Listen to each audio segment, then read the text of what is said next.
Thank you for joining Wax Digital this morning. My name's Daniel Ball. I'm Business Development Director at Wax Digital.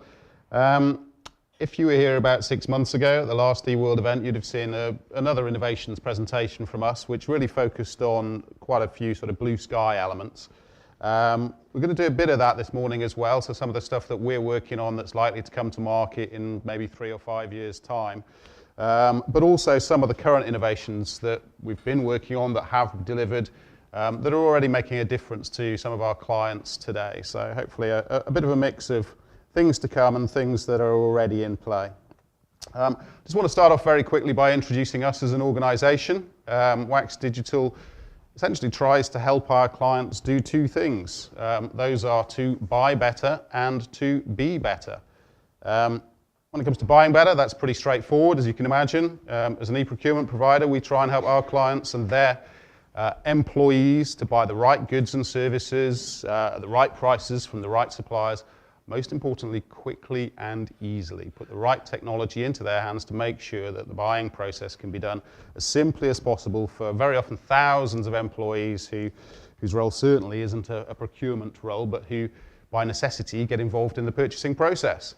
And aligned to that, obviously, the technology that we deliver and your roles very much as purchasing professionals is also to help the business be better. It's a wider remit than just purchasing. It's lowering costs, it's reducing waste, it's building better collaboration between departments and between you and your suppliers as well. So all those kind of elements are things that we sort of try and bring to the party as a provider in this space. We do that as a source-to-pay vendor, so we have a native, organically grown source-to-pay solution set. We haven't grown by acquisition. We've been doing this for some 14 years or so now, and we do everything from essentially initial tender through to invoice with supplier. So the full source-to-pay cycle through a single, holistic, integrated suite. And we do that for all sorts of different clients, so organisations on the small side of things, like World Wildlife Fund, for example, which is a £60 million turnover charity. I'm sure you're very familiar with it. One purchasing, or procurement team of one, I should say. And we help them do what a lot of small organisations struggle with, which is shepherd their money, really, essentially shepherd their donors' money in their case, even in the circumstances in which some of those sheep really don't want to be found. They've had a long-standing procurement policy that anything over £5,000 has to go for 3 bids and anything over £50,000 has to go for a full tender. Policies are all well and good, but it's obviously coming down to enforcing those policies, which can be difficult. So our system essentially does that for them, make sure that anybody that's raising requirement for anything over £5,000 has to go for 3 quotes, and only once they've gone for 3 quotes and those quotes have been recorded on the system, and you've then taken one of those winners through to being a purchase requisition, can you actually get an order produced and an invoice done on the back of that. So enforcing that compliance to that process, really important to organisations like WWF. And at the other end of the scale, organisations like Nissan. So Nissan we work with in 23 countries around the world. We manage about €3 billion of spend a year, 600,000 invoices. We're going out into Russia this month with them. Several thousand users, so really either end of that sort of scale. And all sorts of organisations that you'll recognise in between that. Okay. So, getting to what I want to talk about this morning, really. One of the things that we work very hard on to try and sort of differentiate ourselves from other organisations in the space is innovation. We have what we call an innovations lab, and that's it's a meeting point where we bring together business analysts and engineers and sales and marketing functions within the organisation, but also external analysts, customers, of course, and technical experts to try and sort of meet and work through on both an informal basis, so general meetings, but also more formal events, ideas that, it's not just a creative forum, but it's actually it's an engine room for our product development processes so that we can bring together concepts, run on themes that we think are actually going to impact on procurement and the purchasing process in months and years to come, so that we can try and get a head start really on where we think technology is going to take things for our customers, both customers now and customers who have yet to join us. And what I've done is I've broken that down into sort of 3 key strands that we're looking at the minute, and I'll take you through what we think in terms of what some of the key innovations in the future are, and hopefully become quite clear sort of what those mean as we go through that process. So let's start with vision. Um, Again, if you were here about 6 months ago, you'd have seen a video of our Google Glass application and a demonstration on our stand. So we had some pairs of Google Glass on the stand. It was really interesting for us, generated a lot of buzz. A lot of people came to see what it was all about. How can I order goods and services using a pair of spectacles on my head? That was really great, really good success for us. Got a lot of people to the stand, a lot of interest. Much more importantly, to be honest, from our perspective, it taught us a great deal about enabling a procurement process through a really, really limited user interface. I mean, web interface can be quite limiting, but actually when you only have a little card of information that you have to try and present product search details on, allow people to place orders and do approvals and so on, teaches you a lot about user interface design. So that was really important to us, but obviously, as I'm sure you're well aware, Google have subsequently changed the direction of their product portfolio and somewhat retired Glass from general use, but that's the nature of innovation. Sometimes it goes your way, sometimes it doesn't. But actually, reports of the death of Google Glass are very much exaggerated. It's been sort of transferred to a new product team tasked with essentially bringing a next generation of Google Glass to the market. And you're already seeing lots of competitive solutions coming out onto the market. So we've got glasses from Sony, we've got glasses from Toshiba, all of which offer this kind of possibility of what we'd term augmented reality. So being able to actually overlay information on what the user is seeing in order to help them undertake a particular process. In our case, obviously, that process being purchasing. And it can also deliver approvals alerts, real-time bids from suppliers that are involved in auctions, all instantaneous and immediately in a user's line of sight. Now, one of the bigger problems for glasses is that none of these are particularly elegant, shall we say, and that's a big consumer issue. That's one of the biggest issues I think that Google faced when it was actually trying to get these out into the market and get a wider adoption of them. But that said, is that a business issue? In the business world, clothing, and by extension perhaps wearables, is really actually quite an important role enabler. We wear clothes at the office, even as office workers, that we wouldn't necessarily wear at home. And certainly when you're in more specialist roles, so firemen, policemen, whatever, then you wear task-orientated clothing and devices. So we think the aesthetic barrier is much less in the business world than it perhaps is in the consumer world. And that's really what's going to lead to the development and the significant involvement of wearables in the office and in industry, much more so perhaps, and perhaps much earlier actually, than in the more general consumer world. So the question becomes not, is this fun? Does it look good? Would I be happy wearing it about the place from day to day? But much more one of, does it allow me to actually do my job better and more effectively? And we have no doubt that the answer to that will be definitively yes, absolutely. And we've already seen in a lot of trials the efficacy of certainly glass wearables. So here, for example, you've got in a highly advanced logistics environment with DHL, using Google Glass and similar to actually get logistics pickers to, as you can see here, scan barcodes on boxes, simply using the glass that they're wearing. And the kind of results that you see there are really quite dramatic, actually. You're getting rid of handheld scanners. You're getting rid of paper picking notes. And as a result, you're actually seeing, certainly in this case, for example, a better than 25% performance increase. And that's really the tipper, isn't it? It's not about, okay, well, is this an interesting new technology? It's much more about the fact of, is there a genuine, real return on investment, a business case for getting this into the working environment? And where we can see that being the case, and procurement is a really obvious and clear example that that can actually work, then I think we're going to really see the adoption of this kind of technology in many more of the organizations that we work for in years to come. And beyond the next 5 years, of course, those aesthetics will be addressed too. So you will see it then pushing out much more into the consumer environment as well. There's some amazing work going on now with contact lenses, so that, imprinting LEDs on the inside of contact lenses, allowing for effectively a heads-up display to be projected in front of a user's field of vision, kind of a holographic monitor, which obviously reduces what is quite an ungainly device now into something pretty well invisible, actually. But that's some way off. That's also quite a lot of investment dollars off as well. So getting back to today's technology, do come along to our stand and you can take a look at something that you'll probably be amazed to see what you can do with a £3 cardboard kit and a cheap Android phone. So if you're interested in the world of virtual reality, come along and have a look through our stand today. It's quite amazing what you can do with a few quid these days. So vision's one of the key areas that we're investing in, looking in how can we help get people working more efficiently, more effectively using something like Google Glass or similar. Second stream is access, and that's related pretty closely back to that glass technology. Workforces really value kind of efficiency and convenience.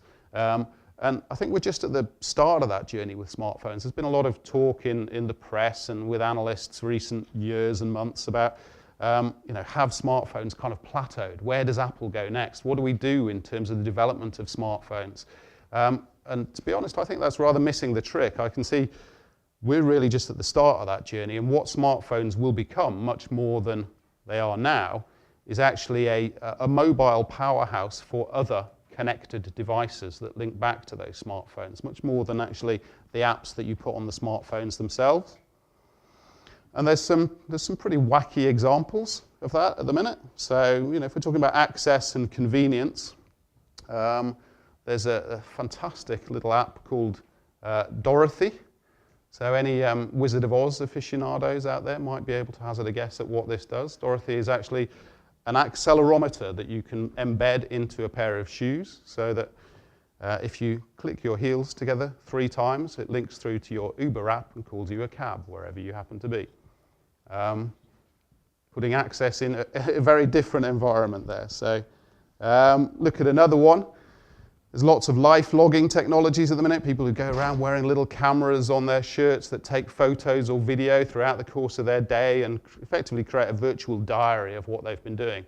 There's a little app called Peekaboo, which is a baby cap with a camera embedded into it, and it's also got an EEG sensor, so it senses brain waves, believe it or not, so that when your child becomes excited or animated about anything, it responds to those brainwaves and actually takes video and photos at those particular times and streams them directly to your mobile phone. So you can immediately get access to what it is that's causing excitement or grief to your child and record it for posterity. So there's some really interesting and slightly unusual developments out there. But back to the sort of more serious and pragmatic stuff, one of the items that we think we're likely to get most out of from that relationship between item and phone in the next couple of years is the smartwatch. Now, Rory Keller-Jones from the BBC was giving smartwatches a bit of a kicking last month. He was saying that, okay, there was this great promise of this technology, then all these figures released last month from Canalys showed that only about 750,000 units had been shipped in the whole of 2014. What's the problem with the smartwatch? Why are we not all adopting them? He posited that there was a couple of reasons, one of which was the fact that you've got to recharge the things every day, which is true, it's a bit of a pain. But more importantly, I think, is the benefit case for that device. Being able to get your emails to a watch or being able to get alerts about calendars is only marginally more beneficial than getting them to your phone. There really isn't that much of a differentiator between those two elements. So it really then comes down to, okay, well, what's the use of a new technology that takes it from being something that's a bit of a curiosity to being something that's actually a genuinely valuable business tool? And interestingly, the first person I ever met with a smartwatch outside of our development team was my window cleaner. And he'd lost count of the number of times that he'd been up a ladder, got a phone call, picked his phone out of his pocket, dropped it off the top of his ladder, ended up having to get a new phone. So for him, a smartwatch was a genuine business application. There was a clear and obvious return on investment, a compelling benefits case, a real rationale for investment. And it's once we get to that point that obviously we see these kind of technologies taking off in a business environment that means that we can start delivering things like this.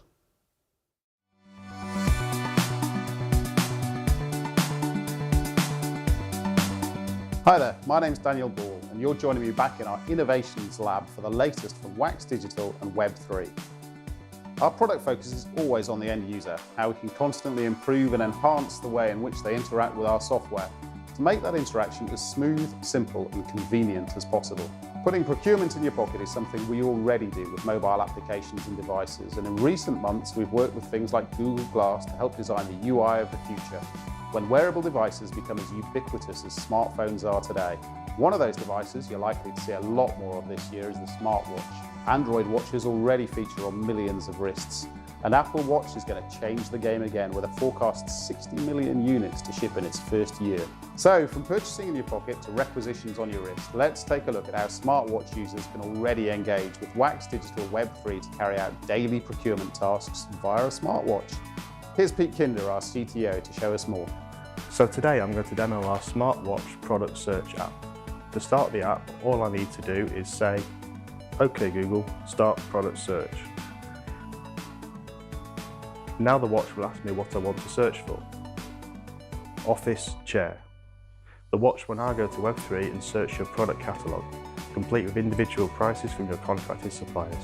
The results are sent to your watch as notification, which includes multiple cards so each item is easily visible.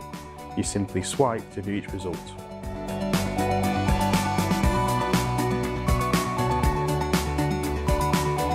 Once you have found the right product, simply tap to view more details and add to your Web3 basket. So users can keep on adding items to their basket throughout the course of the day from their smartwatch, returning to their PC when it's convenient to them just to submit the requisition. And of course, all the subsequent approvals can also be done through smartwatch too. For a closer look, come and see Web3 in action on a smartwatch today on our stand.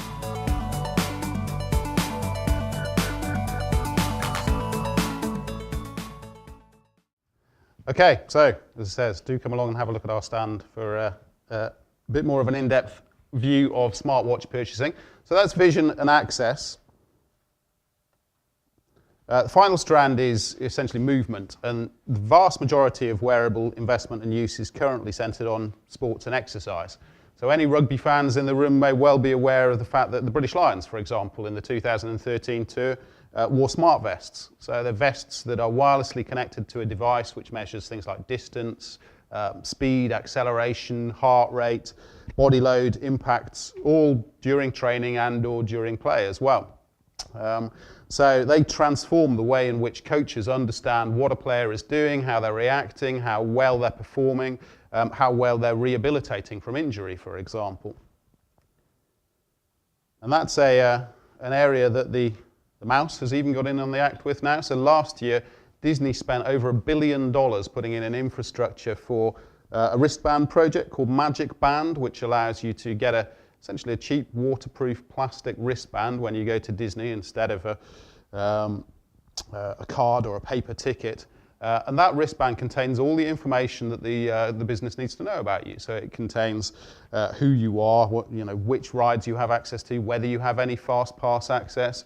It contains your credit card information. It contains a device to unlock your hotel room door when you get there. You can go to a restaurant and place an order and go and sit down at a table at the other end of the restaurant, and then the staff will know where you are sitting to bring your order to you.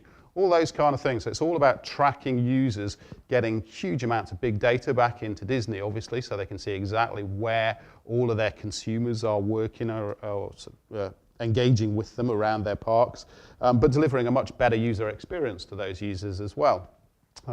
And one of the guys that set that up has now gone into the medical field as well, and is taking it into hospitals so that people can track, okay, where are the consultants, where are the patients, how much money has been spent on that patient, what are their blood results from the last blood test, and so on and so forth.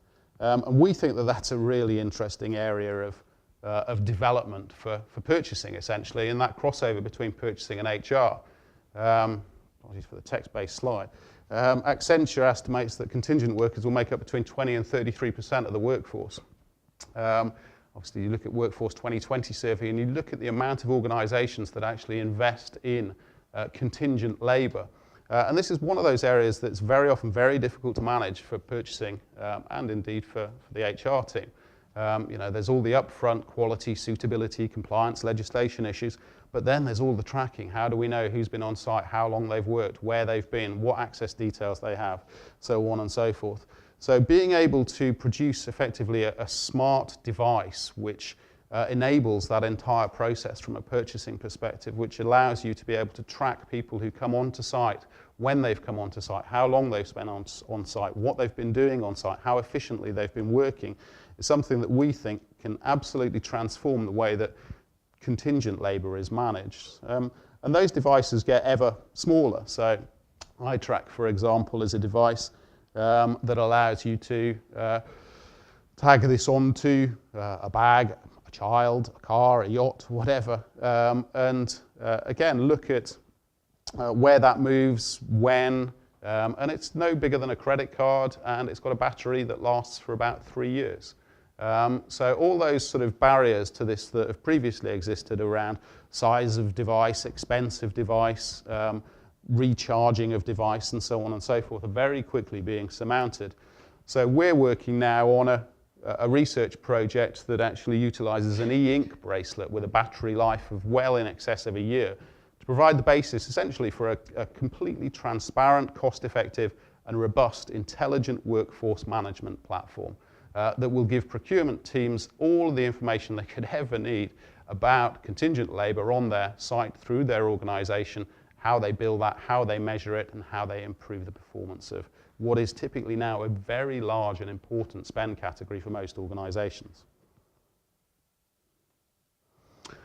Okay, so that's a lot about the longer term technology innovations that procurement professionals can expect and hopefully look forward to from vendors like us. I'd just like to talk quickly about a couple of innovations, things that we're delivering real advantage today. And the first of those isn't really a technology innovation, it's more of a social innovation. You know, we obviously try and come up with our own ideas and work with a lot of bright guys in the team to develop our solution set and our thinking and our future roadmap. But also, you know, we work with some of the best minds in the world of procurement, to be honest, in our client community. So we do a lot of what you might term crowdsourcing of our product development across our clients. You know, we run biannual forums for clients, we run questionnaires and surveys, we get them to specific events so that we can actually bring together the experience of all of those clients in terms of developing our product roadmap and ultimately delivering that back to them on the magic number of 3 every single quarter, putting a new release out to all of our clients with new functionality, enhancements, improvements, and that's a commitment that we've got that we don't think is matched anywhere in the industry, that every quarter, you know, you can come to a client forum in August and 3 months later you could see something that you've asked for coming out as a generic product feature enhancement.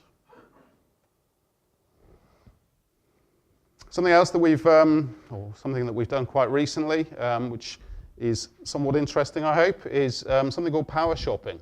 Okay, so if I just log in here, it's a somewhat controversial release so this is our P2P system, so this is the dashboard that the user sees when they log in.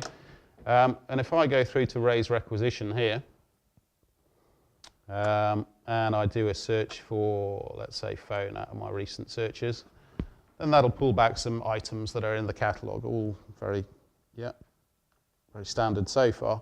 But what we can also do here, and this is in recognition really that, you know, particularly in many organisations, the purchasing department can't be the font of all knowledge. You cannot be expected to understand what represents best value from widget A or widget B to fix highly technical machine Z. You have to be able to allow for some people within your organisation to have the freedom to be able to do purchasing that is outside of your remit, really. So if I'm in Nissan, for example, I might want an engineer to be able to go to Amazon to be able to search that as well. So if I enable Amazon here, then this isn't a punch out. We don't have a trading relationship with Amazon. We haven't done any technical setup with Amazon. All we've done here is enable Amazon as a third-party e-commerce catalog that I can also search with alongside my current catalog as well. So if I go, and suddenly from 3 items, I now have 12,333,698 items that I can search from. And as you can see here, some of these are badged www in the top left-hand corner there, so that identifies that this is from a web-based e-commerce site. It's not from my local catalog environment. But what it means is that I can pull search results from standard e-commerce catalogs and my local site. So I should have some here as well, which are, so there, for example, that one's from the internal catalog because it doesn't have the www on it. And I can do price comparisons, I can do product comparisons, I can give freedom to certain users within my organization to actually go outside of the negotiated contracted items and pull in things remotely. Or indeed, I could just retain that use only for the procurement team, so that when somebody sends me through a request for something that we don't have, then I can go out onto the internet, pull back that information based on whatever I want to search for, and then send that through the same controlled framework process as a standard requisition from a locally hosted catalog. So it gives you that capacity to be able to provide walled garden e-commerce access within exactly the same framework as your local product data. Some organizations really like that, think fantastic, great, it means we can onboard all these different categories without having supplier contracts in place necessarily for them and sort of remove those iteratively, and we can empower our users. Others, like the NHS, for example, typically really hate that and just have no interest at all in people being able to go outside of the core contracts. Just something else that I want to quickly show you as well. This is a bit more technical and detailed, but it's an interesting one from our perspective. One of the things that causes more problems than anything else when it comes to purchase-to-pay implementations and e-procurement is integration with back-office systems. And that's regardless of whether almost you're buying it from your finance system provider, so you're buying SAP SRM or something like that, it still has to be integrated with all of your other SAP modules, and it's quite often quite a complex process. Certainly as a best-of-breed provider, obviously, we sit outside of the finance system environment. We have to integrate back to that. And we very often run into difficulties with IT teams that are not entirely supportive, shall we say, of the idea of working with third-party hosted solution sets that put in very high integration quotes for their own teams to say, okay, well, if you want us to get involved, it's going to be in 3 months' time and it's going to take 184 days for us to do the work on our side of the fence. And that endangers a lot of projects, actually.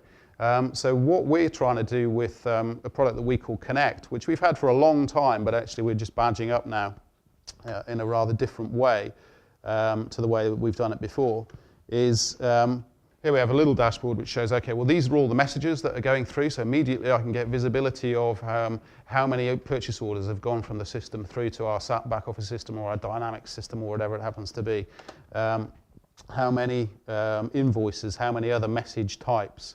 And then I can go in and I can view the route details of those. Now, obviously, this isn't a general user. You wouldn't expect your purchase requisitioner to be using this, but your IT team can go in and they can see all of those routes and they can configure those routes so that we can actually build integrations with back office systems almost on the fly. We can test those, we can amend them, we can change the schedules.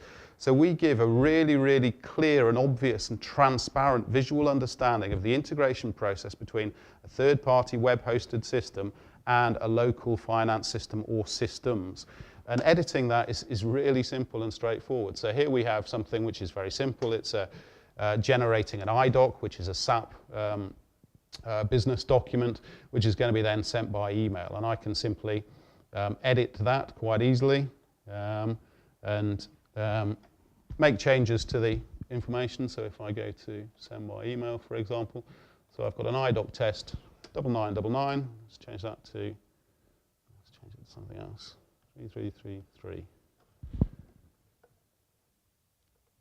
And then I'll save that and I'll run that now.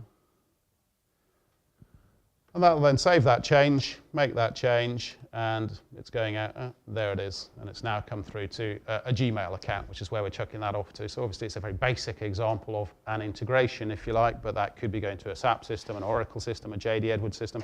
The principle is that what we want to try and do is take away one of the biggest blocking elements that really damages the prospects of a lot of P2P implementations, nothing to do with the business case, nothing to do with how valuable or otherwise this kind of solution is going to be to you as an organization, simply the fact that we don't have the IT resource and it's going to take us too long and the integration is too complicated and we don't trust it, and so on and so on and so on. So we believe, albeit not strictly a purchasing piece of technology innovation, that nonetheless is actually a really important piece of innovation that helps purchasing implementations. And then just finally, it's not all necessarily about grand plans and big ideas either. You know, the small things count too. So one of the things that we did very recently was rework a lot of the login screens for our systems. Even though many of the users don't actually see these, you know, they'll use single sign-on or they'll some sort of SSO technology, which means they bypass a login screen. But if they're accessing from home or if they don't have that in place, they'll access through a login screen like this, although it previously didn't look like this. And what we found, again, through engaging with users and through using surveys and so on, was that actually a lot of people, even though buttons were very clearly labeled, might click on the wrong button when they're signing into our system because of the weighting that we gave the various elements on the screen. So what we did was just re-engineer that so that the placement of the buttons was different, very much more obvious, very much more difficult to actually click the wrong button when you're signing in, because even though that's a really, really trivial annoyance, actually if it's the very first thing that happens to you when you get to a system, that you click on the wrong button and you go to reset your lead and password or something like that rather than sign in, from our perspective, we're already there on the back foot as a solution provider because somebody's already got a negative impression of the process that they're engaging with. So even those really, really kind of trivial innovations, if you might even term them that, are really important. And that's something that, again, you know, we try and focus on as closely as we can to make sure that solutions that we deliver can be as good as they possibly can be at every touch point that we have with our customers. So, just to conclude really, you know, while some people might be talking about the end of the smartphone revolution, to me, we're really just at the beginning of it. In the next few years, it'll all be about the devices that are networked through our smartphones that'll mark really a sea change in the way that business processes are performed and the efficiency, the effectiveness, and ultimately the cost effectiveness of those solution areas. And again, if you'd like to see some really cost-effective technology, please do come by our stand and we'd be very happy to give you a roller coaster ride on our Android-enabled Google Cardboard. That's all from me. Thank you very much for your time and attention this morning. Hope it was enjoyable and hope to see you. Thank you.